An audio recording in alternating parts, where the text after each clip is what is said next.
Ouais, je suis super contente du résultat, regardez, c'est trop beau.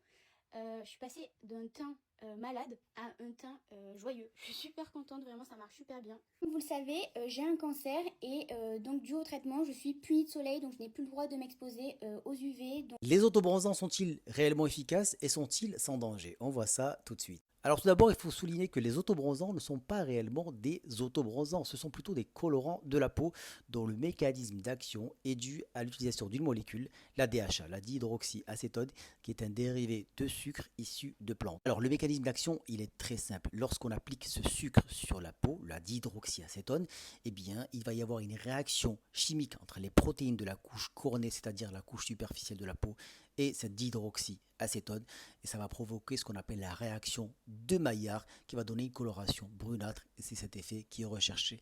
Alors cette réaction de Maillard a lieu uniquement au niveau de la couche cornée, mais au niveau des couches profondes de la peau, eh bien il n'y a pas de réaction chimique. Même sans exposition aux rayons ultraviolets, la peau va changer de couleur en passant de clair à un peu plus mat ou orangé. En pratique, on devrait parler de pseudo-bronzage ou de coloration de la peau plus que d'auto-bronzage, car il n'y a pas d'augmentation de la quantité de mélanine.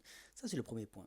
Deuxième point, qui est négatif concernant l'utilisation de dihydroxyacétone, c'est l'augmentation à la fois des radicaux libres et du stress oxydatif au niveau de la peau, qui est responsable de la dégradation du tissu conjonctif, de l'inflammation et du vieillissement cutané. Et ça, c'est pas bon. Alors à ce jour, il n'a pas été démontré d'augmentation du risque de cancer de la peau lié à l'utilisation de dihydroxyacétone.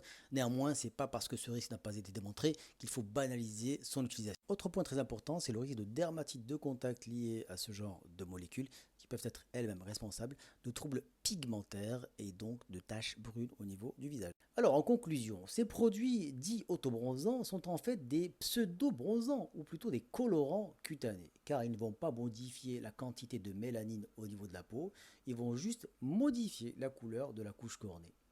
Alors, ils sont présentés comme étant sûrs par les autorités sanitaires. En pratique, leur utilisation doit être ponctuelle. On a constaté que ces autobronzants augmentaient le stress oxydatif et les radicaux libres au niveau de la peau, et on sait que cela crée des dommages responsables d'un vieillissement prématuré et d'augmentation du risque de cancer.